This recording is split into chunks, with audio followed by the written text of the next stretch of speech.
everyone, I'm Jen and I'm a woman in long-term recovery. Welcome to my channel.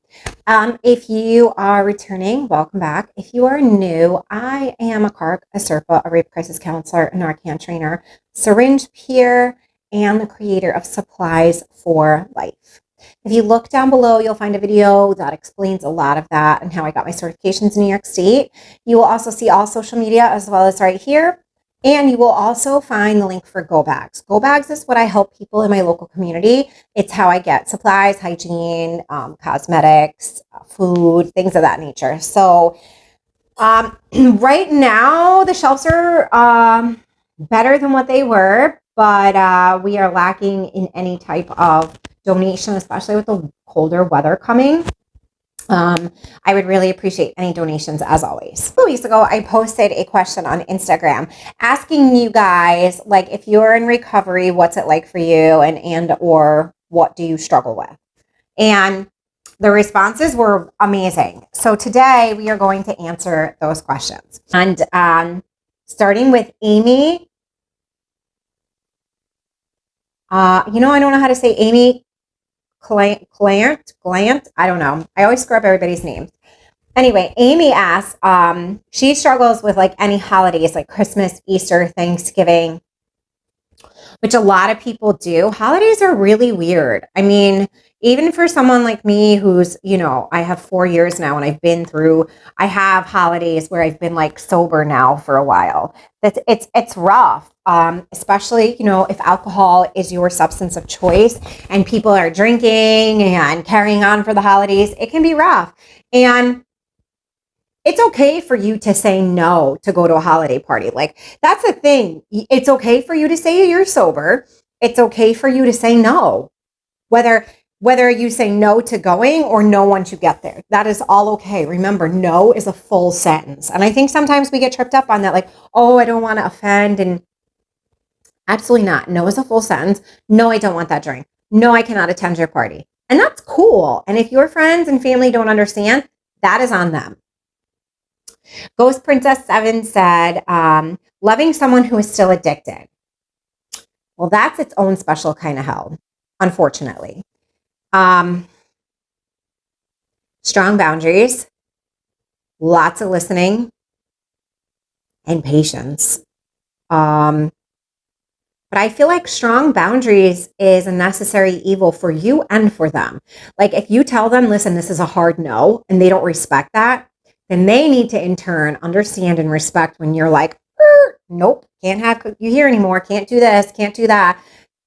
And it's a necessary evil. Strong boundaries. Shauna Atkins 75 wants to know, the mental part of sobriety didn't feel like that when I was Matt, and it sucks sometimes. Yeah.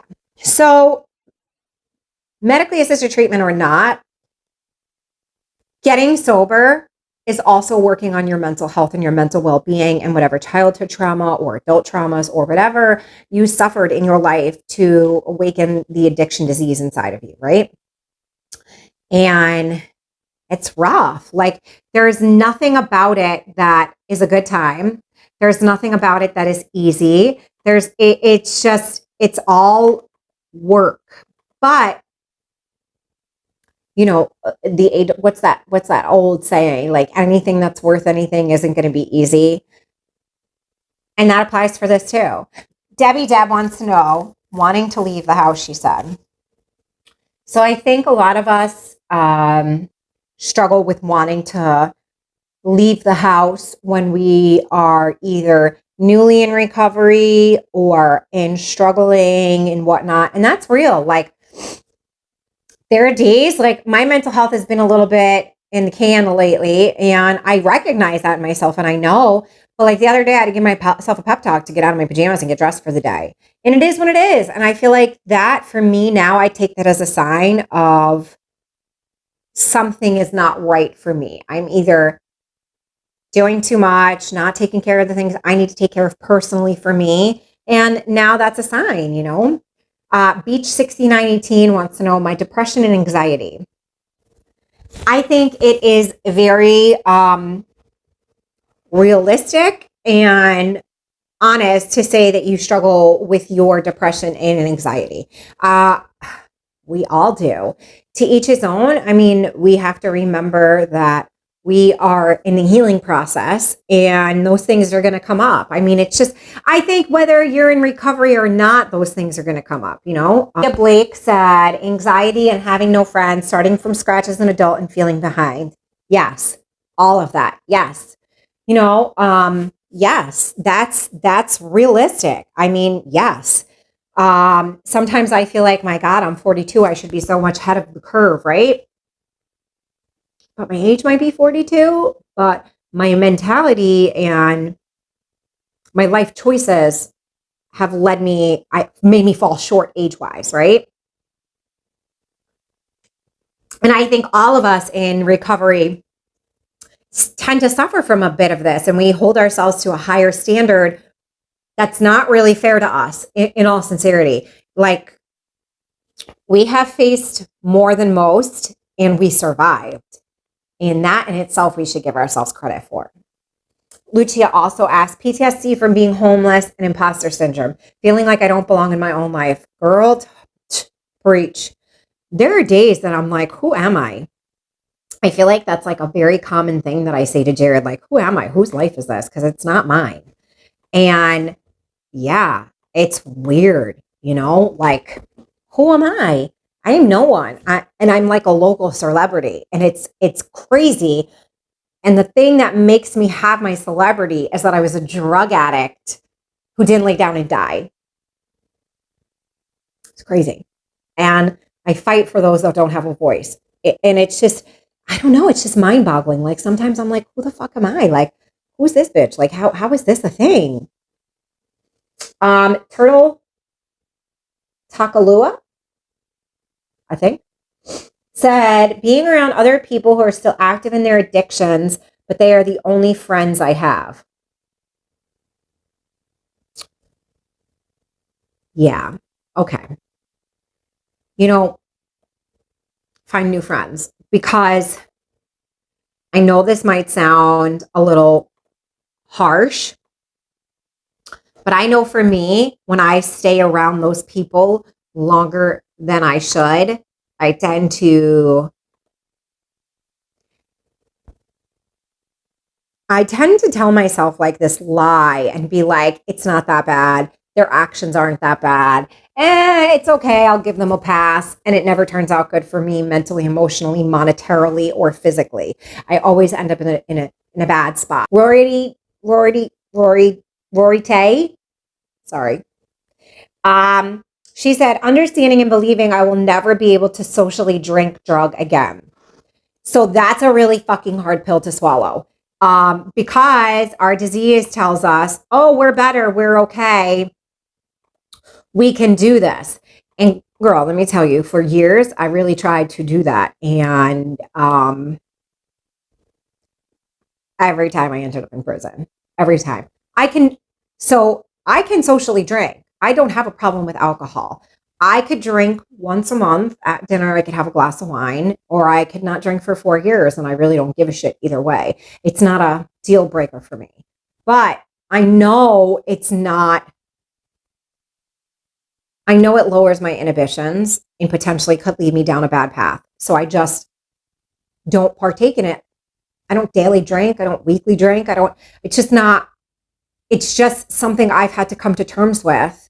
And I can't socially, sniff a line of Coke. I just can't. It's not in my chemical makeup. It's my kryptonite. And I am okay with that. And everyone has to, I hate to say it, but that is really like, you got to go through it to get through it type of thing, Girl, I don't even know how to say this. CXND something dice Exangel. I don't, oh my God, you guys are killing me with these. Getting used to being human again. It takes a while. It does. It does. It takes a while. It makes you doubt everything. First off, the actual physical part of getting sober And detoxing takes a wear and tear on your body. And then for drugs like methamphetamines, that can deposit, in your spinal fluid for up to a year. And every day it's a struggle. Every day it's a battle. But little by little, you win that battle and you start to eat better foods and take care of yourself. And you see the texture of your hair change. And you finally have nails growing again. And you're not always just dirty and dingy. And it takes a while, but you will get there. It's a process. And I appreciate that process now that I'm through that part of the process. Let me see. Stargalini, probably totally killed that. I'm more so someone who is affected by a family member of an addict. Again, same thing, boundaries. Like, I feel like boundaries are super duper important and a necessity when you are dealing with someone who is an active addict. Boundaries for you and boundaries for them. You know, it's okay for you to say to yourself, like, listen, self, if they call me today and ask me for money, I'm not even going to give them a response. I'm just going to tell them, I can't talk to you right now. I'm not going to go through the whole thing because that's what working for you today for your mental health. You know, like there are certain things like it's okay to just completely step out of the conversation or say, listen, I'm having a bad mental health day today and I'm sorry. I can only take care of my problems, not yours too. And it's okay to say that. Like, it's okay to say that. It's okay to be honest with the person. Casey Lee 92 said, how to deal with things that I used to drink away. For example, how to cope with a death without alcohol. You have to be really open and honest. You have to have someone you trust that you can talk to and you can get through these things with, you know, and it's difficult. It is. That is a very difficult. So I come from an area where people drink at the funeral homes and smoke weed and go out back and do lines. And this is how our community processes things. And it's okay to grieve. And so for me and Jared, there are some funerals that happen that we will pay our respects to the family in private or send a fruit basket or flowers or whatever. But we actually will not go and put ourselves in those situations because we know it's not going to be a good situation regardless of where or how, you know? So Stargalini, again, I'm totally butchering that. I apologize. Asked, but I hate when people make crackhead a joke. Like, I'm such a crackhead. So I understand that. A lot of people have a sensitivity towards that, and that's okay. So for me, Jared and I, take this for an example. You know, we can refer to ourselves as junkies all day long, or addicts or whatever. But if someone else did, it's offensive because of the intent behind it. If someone's just joking around in good fun or they've walked the same shoes as I have, then it is what it is. I don't get offended by it.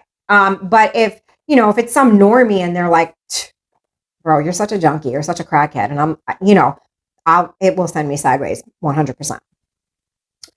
Tomard 53 said, detox. No one talks about getting through the initial detox. That first step is what stops people. Yes. Listen, I will never sugarcoat detox. Detox is a motherfucker. It sucks. You're uncomfortable. It's awkward. You smell. You're hungry. You're tired. You want to throw up. Detox is hell on earth, but it is a necessary evil to get. That is the bridge to the rest of your life. That is the completion of the physical hell. And Tom, you're absolutely right. Like, detox sucks. Detox is rough. Farrah Clayton said, self-esteem and self-worth. So, yes, 100%.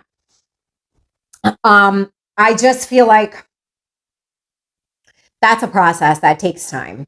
Your self-esteem and your self-worth is so in the shitter while you're in active addiction. And you feel like you're not worth anything else, let alone the air that you breathe. And then you get sober and people still view you as the person who is using. And it's a process. It's a process and a half. And it takes a lot of self-evaluation and work. And you just can't give up before the miracle happens. And I know that sounds so AA cliche, but it's so true. Like, you just have to keep at it, keep at it, keep at it.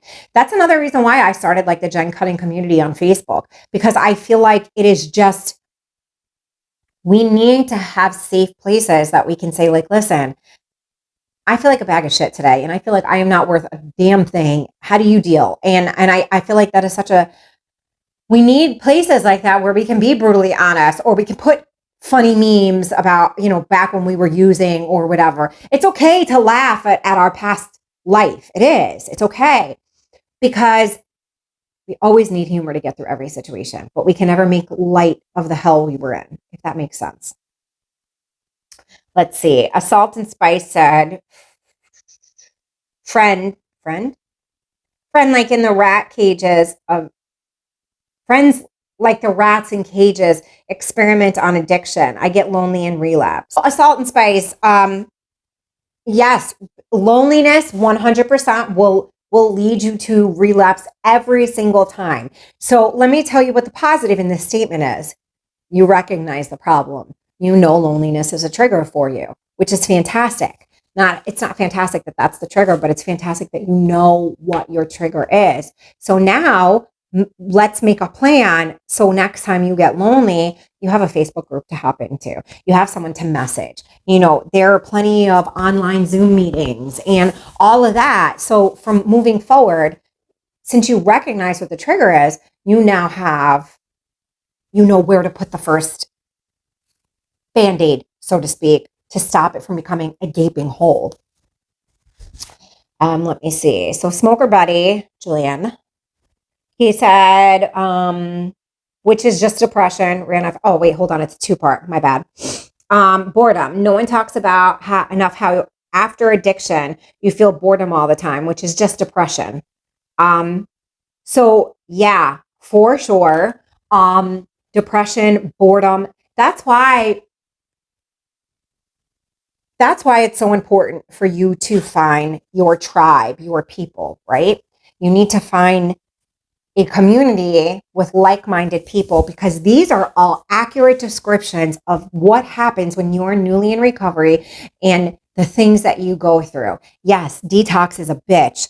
Boredom, loneliness. These are all relapse triggers, 100%. And if you don't have a recovery coach, a sponsor, a loved one, somebody that you can really sit down and cut it up with that understands these things, you're in a bad spot. And that's why mental health and addiction go hand in hand.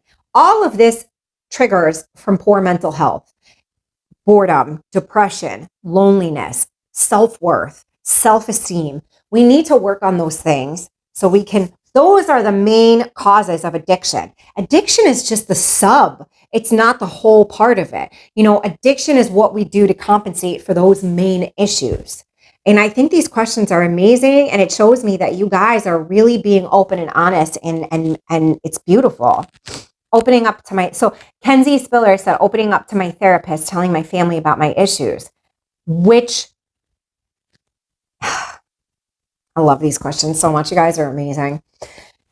Yes, this is such an honest, open question. And sometimes, and I don't know your family situation, but for me, when I opened up and was honest with my family, it made it worse, because then they had something to hold over my head. So sometimes you need a neutral third party, like a therapist, that you can open up and tell your ish to, because that's where it stays, right? Hold on. Okay, I was on the wrong one. Sorry, guys. And that is so, yeah. So you need to decipher. So you can always open up and trust your therapist, right? Because they're not going to, okay, let me rephrase that. Majority of the time, you can always open up and trust your therapist, because they're not your family member, and they're not going to go back and tell your mom, dad, sister, brother, aunt, uncle, cousin, whoever, right? You don't always have to share everything with your family. As long as you have a safe person to process it with, your mom and dad don't have to know everything. Sometimes it's better if they don't. Melania Hubbard said, missing the feeling of being truly awake. I used meth. Self-medicating narcolepsy was me. Listen, you ain't never going to feel that way again, girl. That's just what it is. That is a highly chemical altering substance. If you have narcolepsy, by all means, go to the doctor. They have other non-stimulants that can help you. But unfortunately, the drugs leave us flat with the rest of life, right? Because we'll never get that artificial high naturally out of life. Mostly harmless 0000 says, staying sober when I feel really upset and have no outlet in that moment. Yeah, sitting with your emotions is rough. Learning to deal with emotions is hard. We go through our addicted life really just ignoring our emotions and our feelings and not dealing with anything other than anger. And then all of a sudden we get sober and these things happen and it's like, holy shit, what is that? What is that feeling? How do I process that? How do I deal with that? It's rough. It is rough. Journaling, vlogging, chewing gum. I know it sounds cheesy, but sometimes it's hard to have like walk, talk, chew gum type of thing. Chewing gum helps. Drinking some water. Sometimes it's the simplest things that just pass us second to second to get us to the next point where we're able to process whatever it is we're feeling. Tracy Lynn 0213, sleepless nights. Listen, I wax and wane. There are some months I'm like, damn, I'm getting such good sleep. No sooner do I think it, bam, I'm up 2, 3, 7 times a night. I think that just comes with age in human beings in general. And melatonin, sleepy time tea, those are my solutions. A chronically awesome system. I hope I said that right. I miss the security of chaos. My old life was consistent. Now I feel like I'm waiting for it to fall apart. Talk about it. Okay. We got comfortable in the chaos because it was where we were and it was what we knew and understood. We knew at any point in time the shit was going to hit the fan. So we were always mentally prepared for it, in a sense, right? Now, shit doesn't hit the fan that often. So we're always like, when's the other shoe going to drop? We're always waiting. So instead, we do some fucked up shit to make that happen so we can get back to that KX state because that's what we're comfortable. Typical. I mean, that is typical 100%. Yeah, you are not alone in that one, 100%. Ashley MG209 said, managing stress and motherhood things, no sleep, no time for myself, etc. Girl, I think that's a motherhood thing in general. And I think when we are in recovery, we're even more sensitive to it because we're now trying to raise these little people, right? But we're also trying to reestablish who we are as women, as humans, as individuals, as mothers, daughters, sisters, wives, girlfriends, friends. Yeah. I think, it's okay to say, hey, listen, when they're at school or at a nap or whatever, I think it's okay for you to take that time and do something just for you. I really feel like that's not only is it okay, but it is sorely needed. Betty Davis said, figuring out how to keep myself away from the temptations, I wind up isolating myself. And I think that's very accurate for a lot of people in recovery. Like, you can't go around so-and-so. So instead you just completely stay to yourself. But that's also not very helpful either. You have to find the right balance. You have to find people that you can be around, like-minded people. Christina Garner said, finding it difficult to talk to people I used to get along with drunk. Yeah, I have a very low tolerance, and I think a lot of sober people do, for people that are wasted because they get belligerent and it just gets out of hand really quick. I feel the same way, and girl, if you can figure that out, you let me know. Shy City Swift wants to know, spending time with friends, family who are still heavy drinkers, love them, but it can be triggering. Yeah, of course it can be. And again, it's okay to take those people in, small doses. And again, like I said in the beginning of this, when someone asks something, it is okay for you to say no. Like, it's just okay for you to be like, I'm not going to go to that party, or go in the beginning because there'll be more soberness than not. Alien, just sitting with my feelings and not masking them with something. That's a whole different, again, sitting with emotions and learning how to deal with them is something all of us newly in recovery have to learn to deal with. And it's a whole new learning experience. When I was active 4 years ago, 4.5 years ago, however much you want to say, the only emotion I ever knew, the only two emotions that I dealt with daily, weekly, monthly, continuously was sadness and anger.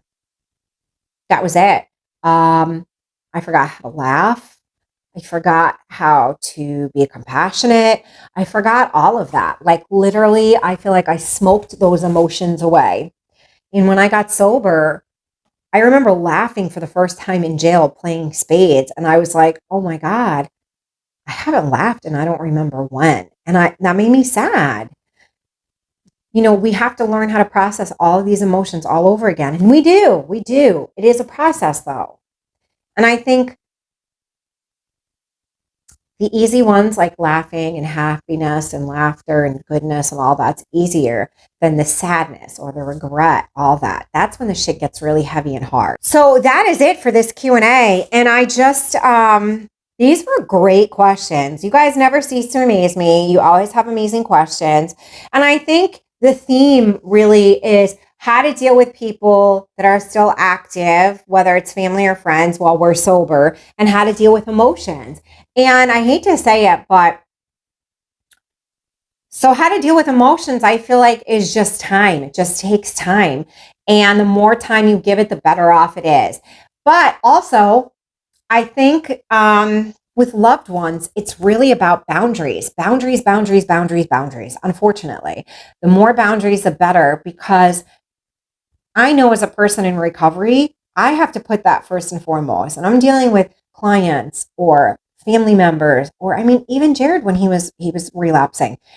I had to put up very strong boundaries because as a woman in recovery, I could potentially lose my sobriety behind that too. And then if we're both relapsed, shit, it's all gone. It's nothing for nobody, right? So you have to be really, really concrete and saying to yourself and everyone else, like, I am in recovery. And if I don't have that, I have nothing. And I need you to really respect that. And 9 times out of 10, they are going to try. If they do not, you can walk away and not feel guilty about that. That's how I get through my stuff. Like, these are my boundaries. This is this and that's that. And it is what it is. Yeah. So I think this was a really great Q&A. I hope this answered some questions. And I will be uploading regularly from here on in. And thank you for my little week off. I needed it. My mental health needed it. And remember, we recover loudly, so those behind us do not suffer in silence. Bye, guys.